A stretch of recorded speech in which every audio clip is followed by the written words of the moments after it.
Good morning, Unity Halton Peel.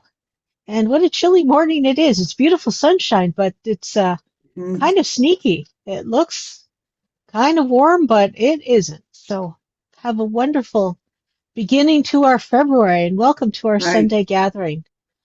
Mm, I'm Wendy Karr, a licensed Unity teacher. I am your host and guest speaker today. And let's open our time together with our mission to lovingly inspire transformation and be of service to the world. And now I'll call on Margaret to unmute herself and share our daily word. Thank you, Wendy. The daily word for February the 1st, 2026 is intention. My intention is to act with love and kindness.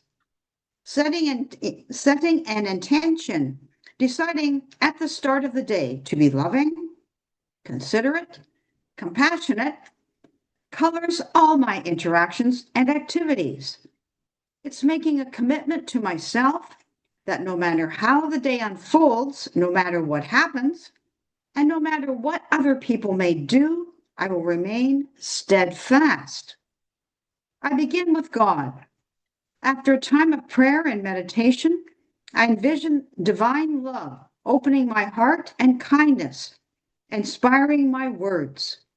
The sacred connection I feel in prayer elevates me above the cares and concerns of daily life, making it easier for me to be serene and unperturbed by any irritations I encounter. My intention is to carry the gifts of spiritual living with me always, my blessings to share. I act with steadfast love, justice, and righteousness in the earth. For in these things I delight, says the Lord. Jeremiah 9, verse 24. Thank you, Margaret.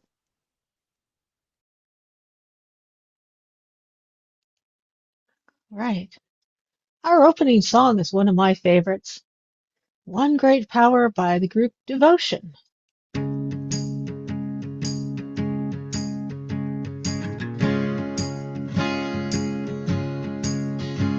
There is just one presence, there is just one light, shining in the world like a beacon in the night.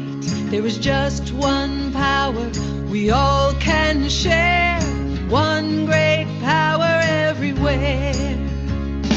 One great power, one great love, big as the ocean and the skies up above. One great spirit waiting in prayer, one great power everywhere. There is one great power everywhere. There is just one purpose, there is just one spark, burning in our souls like a candle in the dark.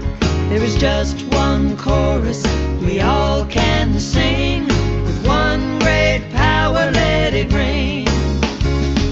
One great power, one great love, big as the ocean and the skies up above. One great spirit waiting in prayer, one great power everywhere. There is one great power everywhere.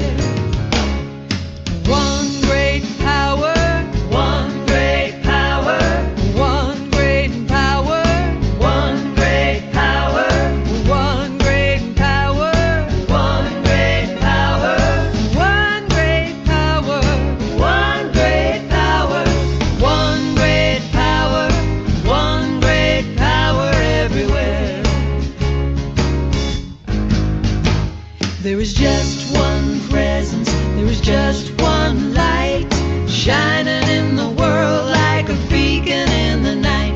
There is just one power we all can share, one great power everywhere.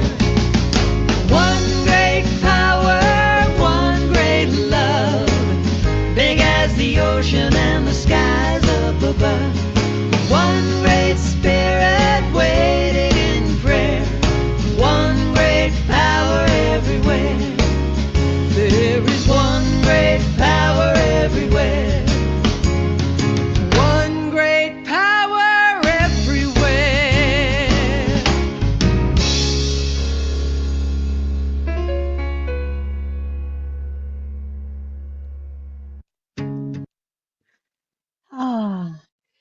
let's just take a moment and center ourselves into this space, into this time together. It has been a week, I'm sure for many of you as well. And let's just take a moment and bring ourselves fully present and join together in our affirmation for 2026. We at Unity Halton Peel are blessed with an abundantly thriving community, and we know that it is done. And it is the 1st of February. And our thought for the month is from our co-founder, Charles Fillmore. If we would draw to us love, we must be loving and kind. And for Unity Canada, our monthly prayer list for the month of February is Unity Spiritual Center Ottawa with Reverend C. Driscoll, and Unity of Calgary Spiritual Community with their Minister of Record, Reverend Vicki Vanderhorst, and the board. And we bless and appreciate both groups, knowing that they are the light in their communities and are adding their light to the world. Our affirmations for the month of February. And for those of you who haven't been there, this is one of the buildings at Unity World Headquarters. And as is our tradition, I will read our affirmation once and pause, and then we will read it together. For inner peace, divine peace flows in my mind and my heart. And together, divine peace flows in my mind and my heart. For wisdom, centered in divine wisdom, I trust the whispers of truth. And together, centered in divine wisdom, I trust the whispers of truth. For wholeness, one with God, I choose life, wholeness, and well-being. And together, one with God, I choose life, wholeness, and well-being. For strength, God is my strength. I am steadfast and courageous. And together, God is my strength. I am steadfast and courageous. For blessing, awakened in divine love, I am a blessing. And together, awakened in divine love, I am a blessing. And we take into our hearts and minds this affirmation. In love and faith, I pray with you. And we take a moment to surround our communities, our families, our neighborhoods, our world in faith and love, choosing to look towards the light and to join with the light in the oneness and expand the light throughout the world. And so it is. So my series for this year, I've decided, is building our spiritual toolbox. And I have to be honest, I had a totally different talk in the here until about 11 o'clock last night. And those of you who know me well are not surprised that that has happened. It happens quite a bit, actually. And I changed it. And the reason I changed it was I was having some pretty big feelings. And I don't want this to be about me necessarily, but perhaps you are in a similar space. I saw my friends, my fellow licensed teachers, who were peacefully protesting in Minneapolis. I saw pictures of Minneapolis and what's happening. And I know part of me says, well, you live in Canada, it's not a big deal. Yeah, it is. I have family in Minneapolis. So I'm very aware of what's happening there right now. And then what really shifted things for me and really drew my heart into where is the light in this darkness was headquarters sent out some guidelines for our ministries in the U.S. of what to do if immigration and customs enforcement come knocking on your door or come slamming on your door. I never dreamed that I would see a time when we would have to protect our churches. And it really bothers me. And so I had to go in and say, all right, this month, depending who you ask, our innate ability is either love or strength. It's strength if you go biblically, because Andrew was the second disciple to be called. It's love if you go for the holidays, because we have Valentine's Day coming up. And I realized that what I needed to hear for me was a reminder from a talk I gave. Actually, I think it was a two-part talk I gave a couple of years ago. And I need a refresher. So I'm going to give us all a quick refresher. And then at some point this year, I will do a more in-depth refresher.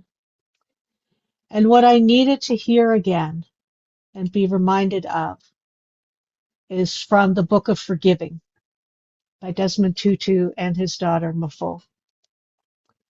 And the reason I go back to this book is because the Reverend Tutu created something very simple for helping us break the cycles. And I'm seeing those cycles and I'm hearing those cycles. And I am not a news junkie. Get that straight. I do not have news on all the time. For me, I need to keep a toe in. And the reason I need to keep a toe in, I discovered, is that my body, my human body, does not do well with massive shocks to the system. I was at Unity Village the day of the Oklahoma City bombing. And we had not been watching TV. We had not been looking at newspapers. This is before we really had internet, and certainly before we had phones that could instantly live stream what was happening on the news.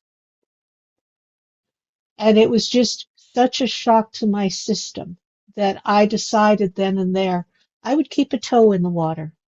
Rather than jumping off the dock and bouncing off the ice before I broke it and sank in, I would just keep a toe in, just enough so that I would know what was out there. Just enough so I would know, hey, my colleague Cheryl could use some extra prayer support right now as she stands out in the frigid cold in Minneapolis with her sign that says, I love everyone. My family members in Minneapolis could use some extra love. Those who are doing things that I feel is wrong need some extra love, because hating them is not going to help. So, as I said, this was originally a two-part lesson. And this is like the Coles Notes of the Reader's Digest. If you haven't read this book, it can be a difficult read. There's a lot about the South African Truth and Reconciliation hearings in there. And there's some things that happened to them personally that are difficult to read, but are necessary to read in order to understand that they have proven that this technique works, that this spiritual tool works. So what we see is we have the revenge cycle, and we're seeing a lot of this right now. Or at least that's what's being covered most of the time in the news that I am following. And I'm very careful who I watch and how long I watch. So we start with pain. Something's hurt us. Maybe somebody said something nasty about us to our face. Or maybe we've discovered somebody said something nasty to us behind our back. Or maybe somebody was elected and you were all excited for this person to be elected, and then they've broken all of their campaign promises. That's common in Canada. It's not unique to the US. But then we can choose whether we're going to harm or whether we're going to heal. If we choose to harm, we're rejecting our shared humanity. We're creating the other. We're saying, I am not the same as you. And then we get into revenge or retaliation or payback or whatever you want to call it. And that can lead to violence and cruelty, which in turn leads to hurt, harm, and loss, which guess what? Brings us back to pain. So we can decide whether we want to keep going in this circle. And I got to be honest, there are days it is much easier to stay in this circle and be mad at people and lash out than it is to make that side trip and choose to heal.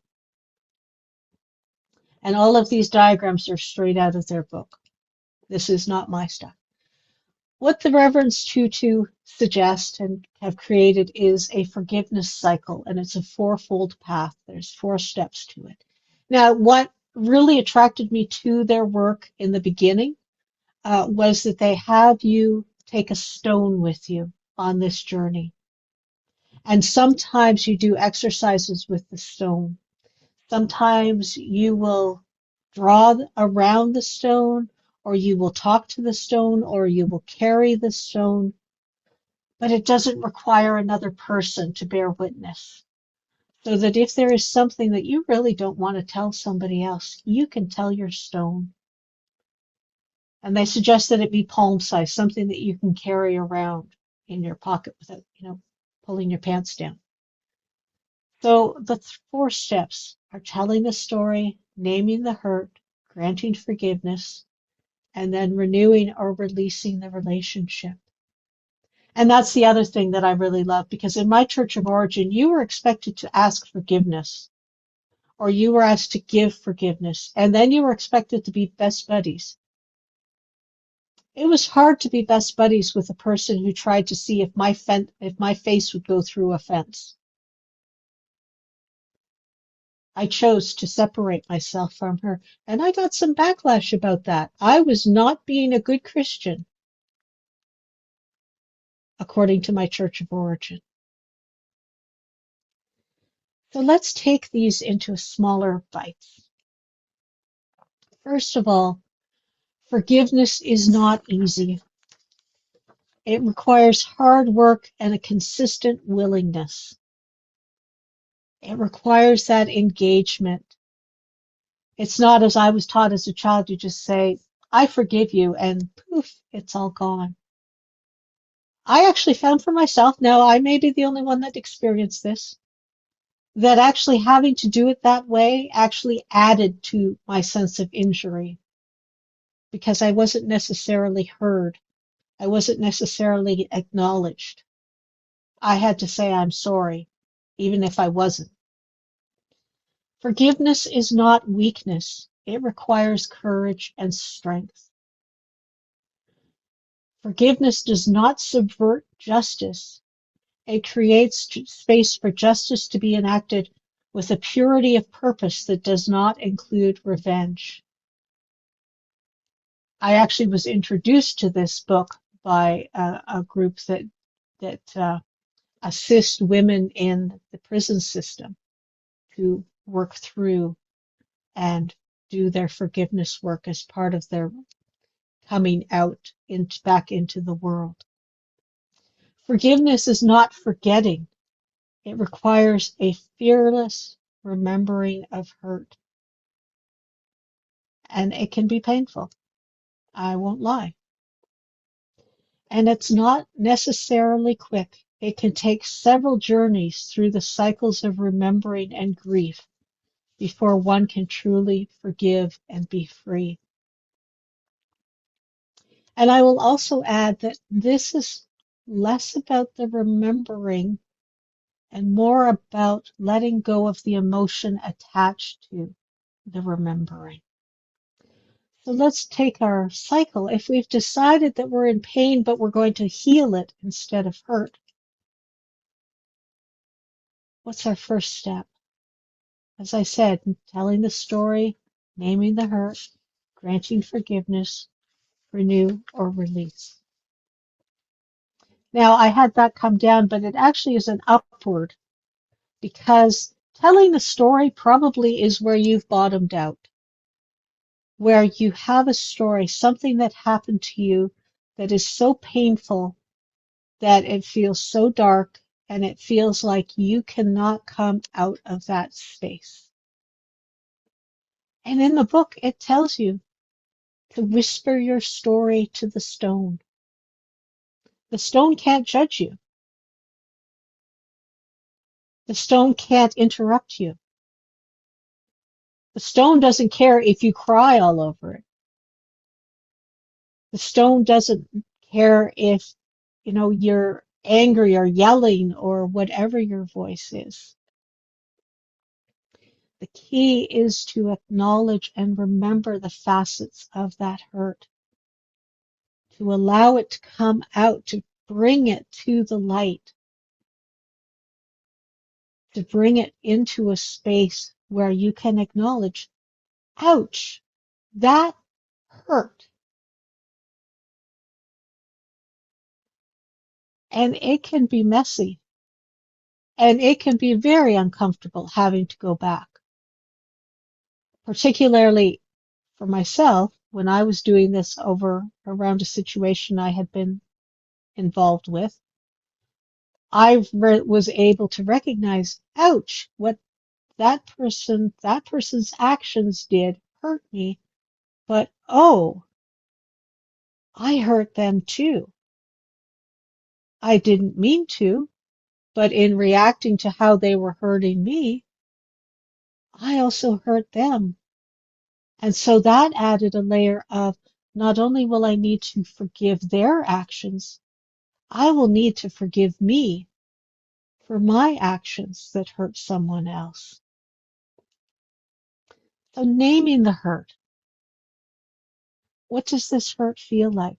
Does it feel like abandonment? Does it feel like I'm isolated? Does it feel like I'm not worthy? Does it feel like unfair treatment? Does it feel like I'm being singled out for something that I have no control over? I'm sure there are a lot of people in the US right now. In fact, I know a lot of people in the US because I have a lot of friends and family in the US who are very concerned for themselves, who are very concerned that they will be singled out. Not because they're bad people, because they were seen robbing a bank, but simply by color of skin or the language they speak or something about who they love. Naming that hurt, acknowledging. And for me, when I was going through this process the last time, I actually had to look up some words. I didn't have vocabulary for how I was feeling. And there are great lists out there. Sick Kids in Toronto has vocabulary lists that you have to do a little bit of searching, but they have lists of words so that when you get stuck, around how to describe an illness or how to describe your grief or how to describe your emotional pain, they've got lists that you can use. And that's where I went. And it was very helpful to be able to articulate something that was so deep in my heart, but my brain couldn't focus on it. My brain couldn't figure out what that word was, that situation was. It just knew my heart was hurting. And in being able to name that, I kind of started to break the strands that were holding it so tightly. I remember after going through just this step, I wasn't even at the forgiveness yet. I could feel my shoulders relaxing a bit. I could feel my jaw unclenching. And this is an important practice. Now, granting forgiveness, this is where the Reverends Tutu alter from what I was taught as a child. They're not asking you to say, okay, it's all right, I forgive you. They're asking you simply to recognize the shared humanity, to recognize that there is no other, that we are all one. And there's a story, a very personal story in their book, when they were able to recognize the shared humanity of the quote unquote villain of the story, that's when they knew that they had done what needed to be done with their forgiveness work. One of the times I have gone through this process, I came to a space where I'm able to say thank you to a person who hurt me. Because whether she realized it or not, she was pushing me out of a place where I really wasn't happy. I really wasn't appreciated. I wasn't making the money I ought to have. And so now, if I were to run into her, I could shake her hand and say, hey, how you doing? How's your family? I could recognize that shared humanity. But spoiler alert, I have no desire to be friends with her anymore. I declined her Facebook invitation because I've decided that I don't need to restore that relationship. And that's the next step, is whether I'm going to renew or release the relationship. For my own mental well-being, I've chosen to release it. Am I mad at her? Not anymore. Was I mad at her at the time? Oh, heck yeah. Were other people mad at her on my behalf? Oh, heck yeah. I cannot resolve their feelings about her. But what I have done is somebody once started to say, that was awful what she did to you. And I said, you know what? I used to think that too. But now I realize that she was getting me out of that place. And you know how toxic that place was for me. How that job was not my right and perfect job. And they kind of look at me like I've got three heads. But I am at peace with that. Rather than carrying around the hurt and the embarrassment that I, as a licensed teacher, can't practice what I preach. I do try to practice it. I do try to master it. But even I have days when things just don't feel right. And when I saw the email or the document that said, here's what to do if ICE comes knocking on your door, and here are some additional resources for you, I had to stop and go back and do some forgiveness work. I'm not finished yet. Hear me out. I am not finished working through what's going on in the States right now, because I have to take it in small chunks. I have to take it in small chunks, in the disappointment that I was planning on going to visit family. But they live in Minneapolis. I'm not going to Minneapolis right now. Will I at some point? I sure hope so. But not now. Our daily word reminds us, as I forgive, I know the fullness of divine love. Do I love the person who got me by her actions out of that job that was so toxic? At some level, yes. It's a very spiritual level. And there's a bit of human love. I'm not sure I'm ready to say to her, I love you and thank you for getting me out of that job. I think I could say the last part of it. I think I could say to her, thank you for getting me out of that job. I'm having a wonderful life outside of those four walls. As I said, the Cole's notes of the Reader's Digest of that book. I hope if you're on the Zoom call right now, you'll consider going back to the YouTube and perhaps watching it again. And I look forward to sharing this with you in more detail. Maybe that'll be my summer talks, and we'll dive deeper and see what we can learn together. And let's take a time of silence and meditation. I am designed to see light and love. And let's just breathe these words, this snuggly image, into our minds and hearts.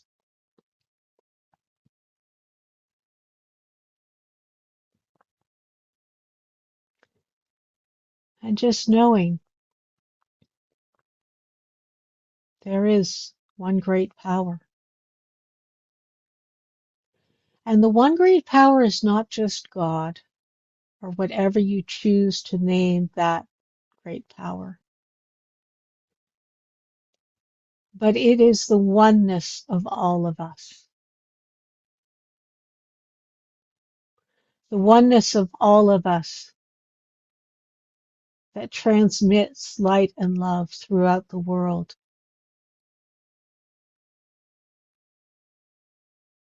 That part of us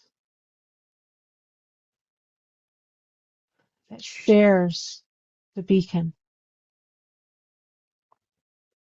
That part of us that seeks the truth from within.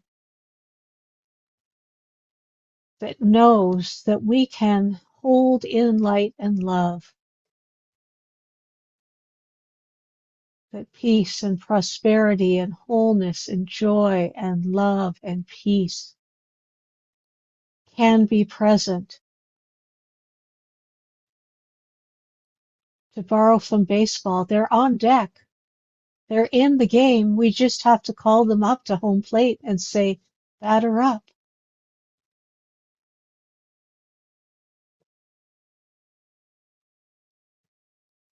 And now in the silence, let us take a moment to allow the light and love that we are to enfold our family, our neighborhood, our communities, our country, our world, in the silence.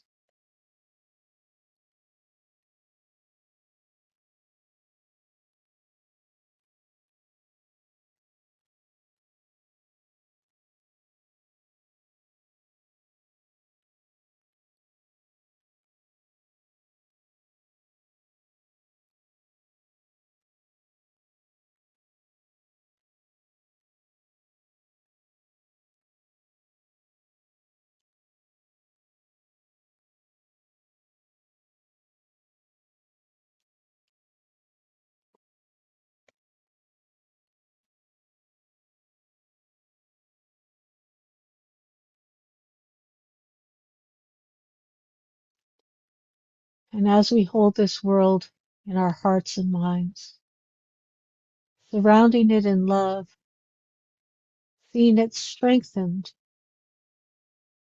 to do that which needs to be done to bring peace, wholeness, prosperity, joy, love, and light. We affirm together we can set love free in our souls by cultivating a loving attitude towards everybody and everything.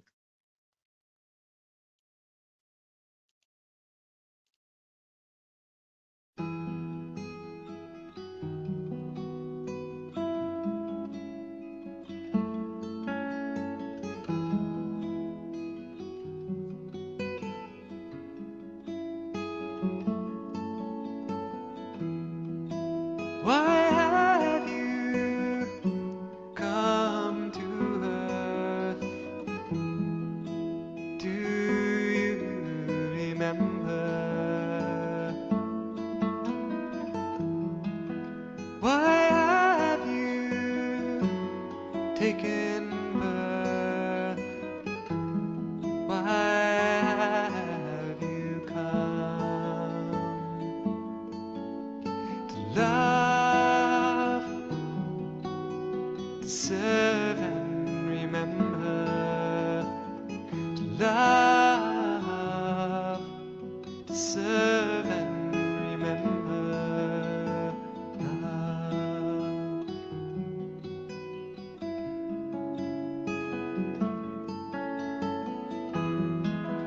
Why have you come to earth? Do you remember?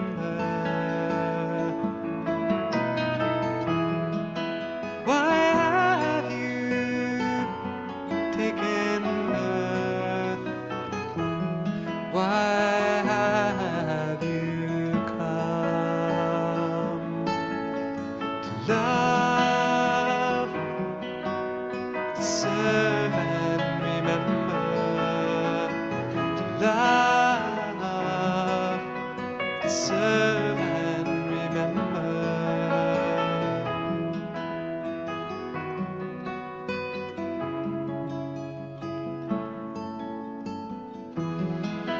Why have you come to earth?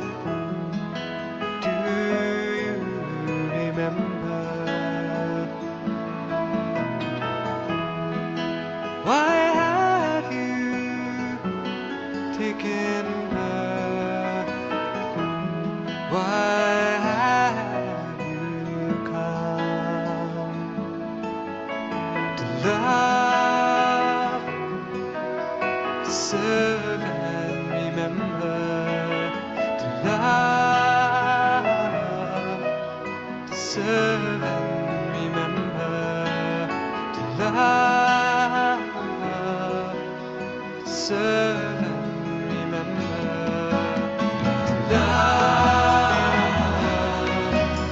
to serve and remember, love,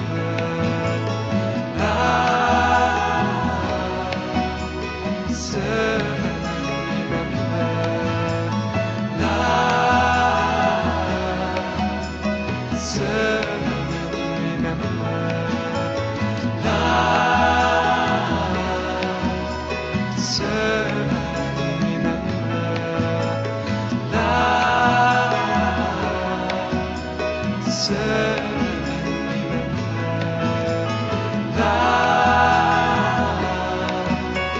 serve and remember, love, to serve and remember, love, to serve and remember, love, to serve and remember, love, to serve and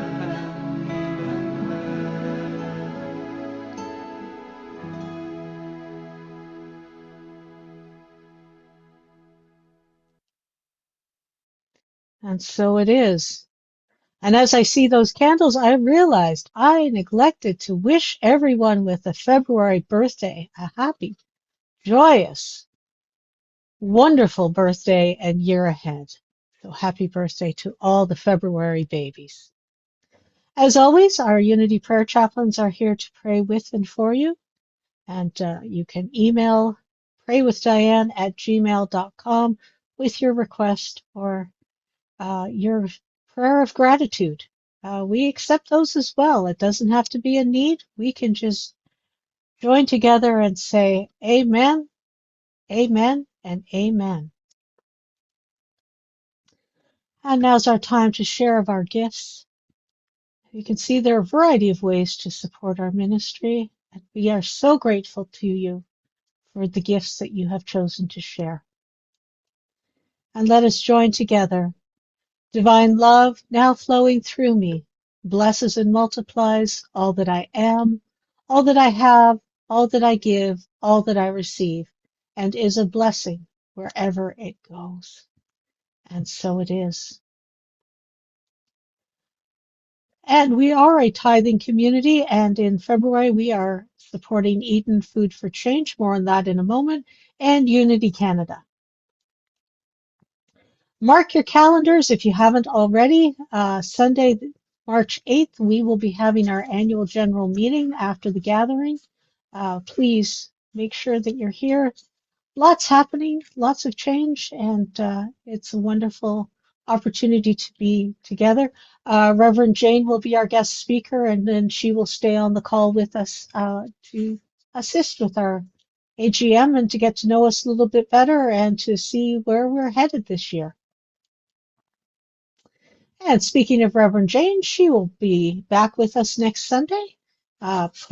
Presence Power, and looking forward to hearing that. And rounding out the other 2 Sundays, Debbie Long, LUT, will be with us on the power of faith to heal. And Reverend Barbara Jean will be back with us on the last Sunday of the month. Get the courage to think a new thought. Oh, Eden will be. Actually, they have a team for Coldest Night of the Year, and we will also be supporting that. If you wish to make a donation specifically for Coldest Night through the church, please mark it on your donation. And we thank you for everyone. And certainly it has been some cold nights out there lately. And I find, as I'm sure others do, it difficult to say, but what can I do? How can I help? And one of the things that I've been doing is just knowing the truth that we are all one and not turning away. And I love this little guy saying, stay toasty. Let it be so. Another mark your dates, save the dates. May 1st through 3rd will be Unity Canada's annual conference, and it will be virtual, so you don't have to fly anywhere or get a hotel room or find a roommate to share your room with. And there's early bird tickets will be going on sale on Tuesday. Check unitycanada.org for full details. I believe, Madam Prez, that's all I have. Have I missed anything?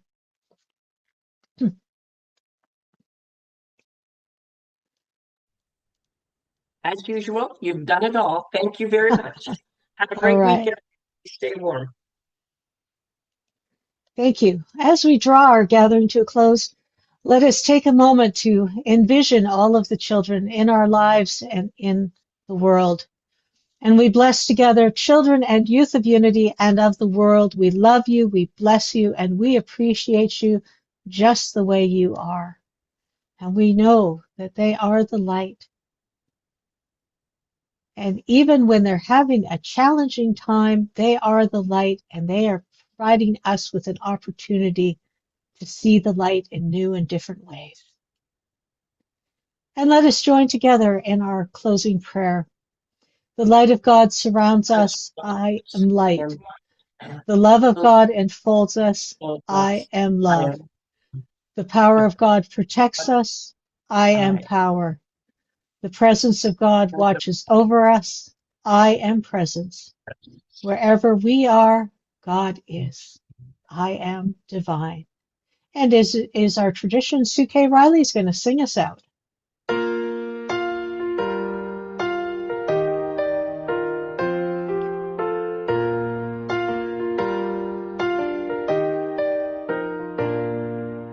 Peace in my life is growing because I choose love. Love's always present, it's what I'm made of. I choose love. We are a part of each other. We are one tie that binds us, that can't be undone. I choose love.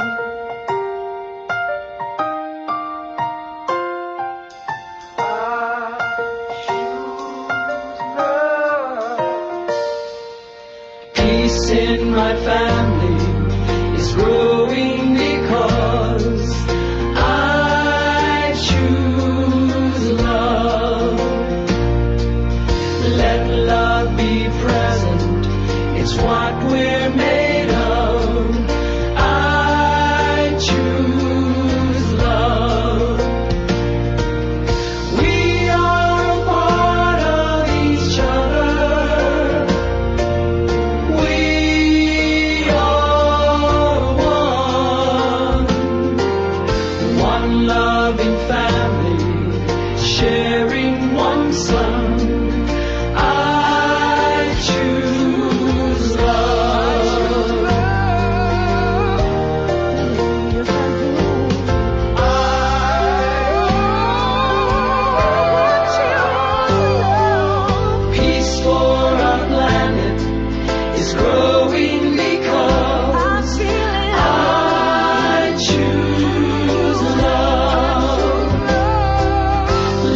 Thank you again for joining us this morning. Have a wonderful week.